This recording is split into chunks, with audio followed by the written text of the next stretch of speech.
자, 이번 시간은 판 구조론에 대해서 정리해 보겠습니다. 20세기 초에 베게너라는 사람이 대륙 이동설을 주장합니다. 그림에 있는 것처럼 여러 화석들이 여기 지금 아프리카, 그리고 여기는 남미, 뭐 이런 식으로 존재하는 화석들을 보면 어, 이 대륙들이 원래는 하나로 붙어 있다가 이제 떨어진 것이다라는 걸 이야기합니다. 물론 다른 증거도 많습니다. 뭐 빙하의 흔적이라든가 아니면 이렇게 어, 대륙의 지형이 거의 같다라든가 뭐 그런 식으로 대륙 이동설을 주장하지만 대륙이 이동하는 그런 힘을 이제 설명을 못합니다. 그래서 사람들에게 크게 받아들여지지 않습니다.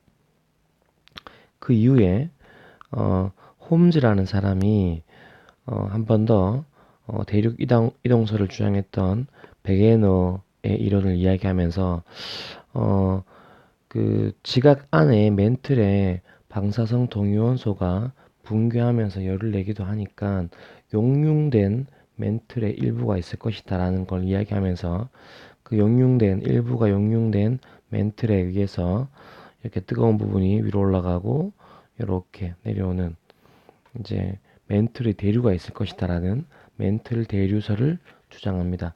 그래서 멘틀의 상승부에 이제 다시 새로운 지각이 생기면서 양쪽으로 이제 대륙이 이동했을 것이다라는 베게너가 이야기하지 못했던 이제 대륙 이동의 어떤 원천의 힘을 이야기합니다. 하지만 또 크게 사람들에게 많이 받아들여지지는 않았던 것 같습니다.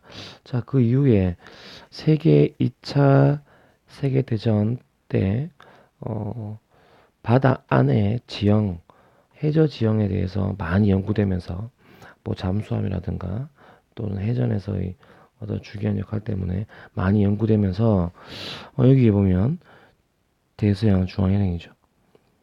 대서양이 대륙 이동설을 이야기했을 때 많이 말했던 게 남미와 아프리카판 또는 북미와 유럽판 쪽이었는데 이 대서양의 한 중간에 보면 높은 이제 그 해저 산맥이 쭉 연결되는 걸 볼 수 있습니다. 마찬가지로 다른 곳도 이렇게 연결됩니다. 이걸 통해서 알 수 있는 게 정말 여기서 새로운 지각이 만들어지면서 옆으로 이동했던 것이 아닌가라는 이야기를 하는 게 해저 확장설입니다.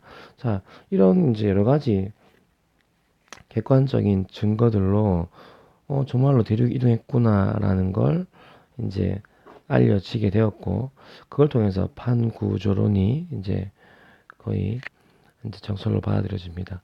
판구조론은 뭘까요? 어, 세계의 어떤 지표는 여러 개의 판으로 되어 있고, 판에 대한 개념은 이제 제가 설명했습니다. 판으로 되어 있고, 그 판이 서로 상대적인 이동 방향 때문에 여러 가지 지형도 생기고, 지각 변동, 화산이라든가 지진 이런 것들이 많이 생긴다라는 이론입니다. 자, 그래서 이제 판구조론이 받아들여지게 되고, 자, 여기도 보면 이제 세계 지도가 있죠. 여기서 보면은 지진이 많이 일어나는 곳이 이렇게 유명한 곳도 있습니다. 그죠? 자, 그래서 그러한 것들을 판의 경계로 정리한 내용입니다. 자, 여기서 한번 유명한 지형을 한번 볼까요? 여기는 뭐가 있죠? 안데스산맥. 자, 해양판과 대륙판. 이 수렴형 경계겠죠? 판의 경계의 특징도 지난 시간에 다 이야기했습니다. 자, 그러면 여기 같은 경우는 이제 해양판과 대륙판이 수렴이겠죠. 수렴형, 발산형, 보존형 경계에 나누는 기준은 뭘까요? 바로 판의 상대적인 이동 방향으로 결정됩니다. 서로 가까워지면 수렴형, 멀어지면 발산형, 서로 어긋나게 지나가면 보존형입니다. 그죠? 그래서 여기 바로 수렴형이겠죠. 수렴형 중에서도 충돌형이라고 해서 대륙판과 대륙판이 만나는 이 지역에 있는 히말라야 산맥 같은 경우에 충돌형이라고 하죠. 그래서 이제 습고산맥이 만들어지는 이런 경우는 우리는 섭입형이라고 해서 이게 해양판이 대륙판 밑으로 이제 섭입한다라는 걸 이야기합니다. 자, 그래서 여기도 보면 습고산맥이 생기겠죠, 그죠? 그리고 섭입하면서 지진이 점점점 밑으로 내려가면서 섭입하는 판과 가만히 있는 판 사이에서 지진이 생기니까 얕은 지진인 천발 지진과 깊은 지진인 신발 지진 둘 다 일어나는 거겠죠. 자, 그 모양은 우리가 이따가 한번 더 보도록 하겠습니다. 자, 그리고 여기는 아프리카판 안에 보면은 아프리카, 동아프리카 열곡대라고 해서 이 아프리카 판에서 서로 멀어지는 바다 속에 있는 해령과 같은 서로 멀어지는 지형이 있습니다. 바로 동아프리카 열곡대라고 부릅니다. 그리고 여기 바로 아까 전에 이야기한데 요게 히말라야 산맥이다. 그죠? 요게 인도 오스트레일리아 판이고 요 위치는 잘못되었네요. 자, 그리고 일본 해구, 그 다음에 마리아나 해구, 그리고 통가 해구, 그리고 여기 보면은 중요하죠. 산 안드레아스 변환단층, 이야기했던 판의 경계 중에서 보존형 경계, 그 다음에 이게 대서양 중앙해령이 아주 길게 있죠. 그리고 요거는 동태평양 해령 등이 있습니다. 이런 것들로 위치를 알아놓는 것도 중요할 것 같습니다. 자, 그러면 이게 바로 이제 남아메리카, 아프리카 판이죠. 자, 그러면 여기서 한번 보겠습니다. 여기 단면이죠, 그죠? 지구의 단면.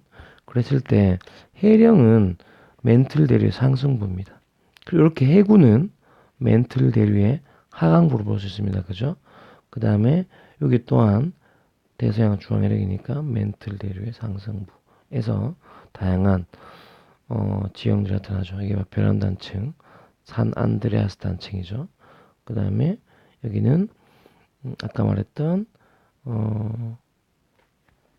해양판이 대륙판 밑으로 들어가는 섭입형 안데산맥, 스곡산맥이 생겼죠. 그 다음에 여기는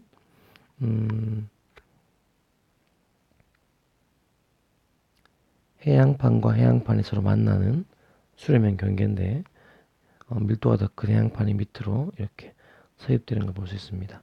여기도 보면은 지진이 발생하겠죠. 그 다음에 여기는 보면 대륙판과 대륙판이 만나는 곳이죠. 그러면 역시나 습곡산맥이 형성됩니다.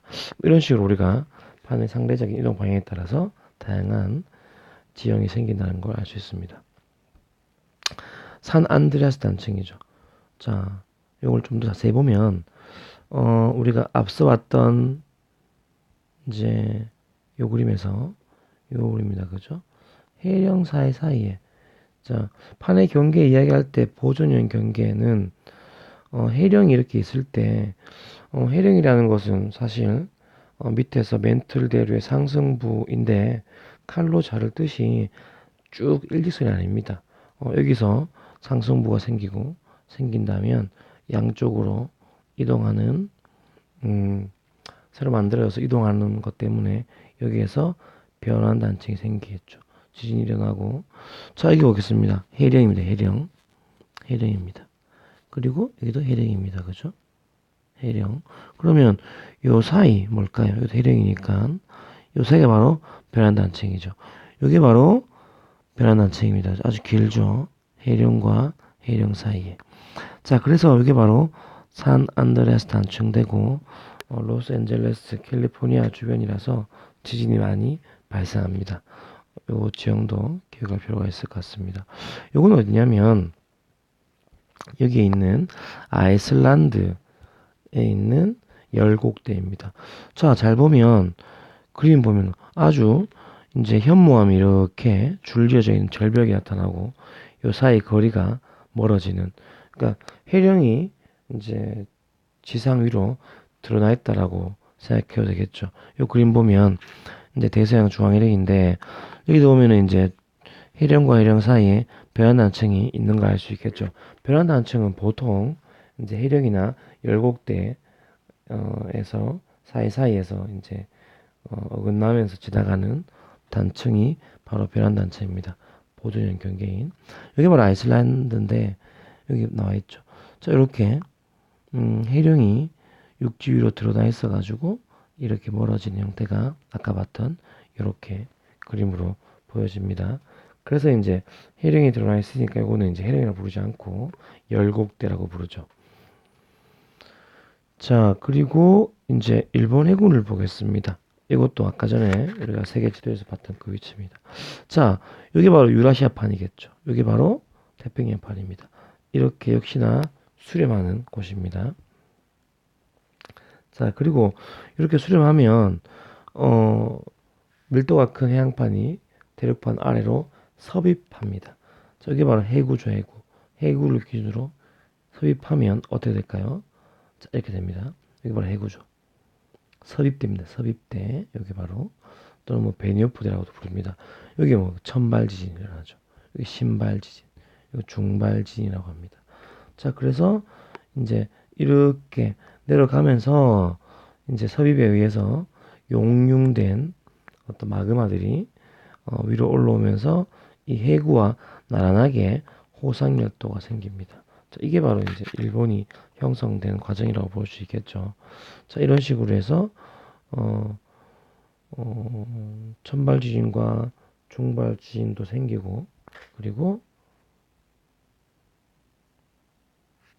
해구도 생기고 이런 특징들이 나타납니다. 호상열도도 생기고 자, 이런 것들도 기억하면 좋을 것 같습니다. 자, 이게 바로 우리가 지금까지 쭉 봤던 이제 발산형, 수렴형, 보존형 경계, 즉 판의 경계의 특징들을 요약한 겁니다.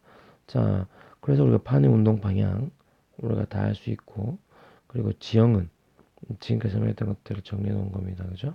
지압 변동은 잘 보면 발산형에서는 이제 천발 지진과 화산 활동, 그 해령이나 열곡대에서 나타납니다. 그죠?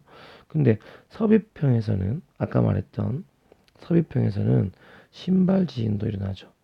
그리고 화산 활동도 활발하고 그리고 호상열도 생깁니다. 그죠? 근데 충돌형은 화산 활동이 활발하지 않습니다. 지진이 일어나지만 그리고 보존형은 워낙 그 이제 얇은 해양판이 이렇게 서로 어긋나게 지나가기 때문에 신발 지진 생기지 않겠죠. 천발 지진 생깁니다.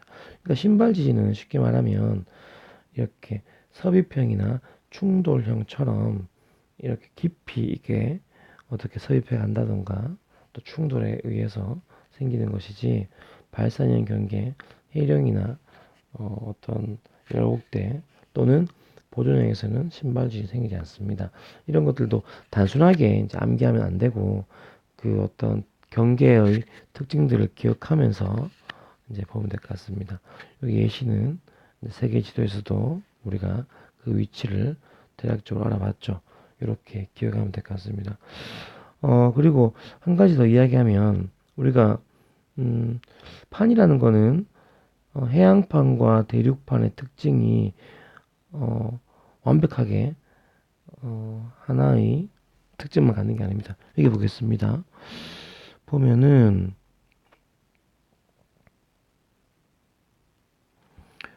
여기 바로 지금 남아메리카 판인데 여기는 아주 해양판이죠. 여기는 대륙판입니다. 그죠? 특징이 다릅니다. 그래서 하나의 판 안에서 어떤 이제 전형적으로 뭐 대륙판만의 특징이 나타나거나 또는 해양판만의 특징이 나타나는 것이 아니고 그 판의 경계에서 이제 위에 이제 대륙으로 되어 있냐 해양으로 되어 있냐에 따라서 달라진다라고 생각하면 될 것 같습니다. 자, 오늘은 여기까지 하겠습니다.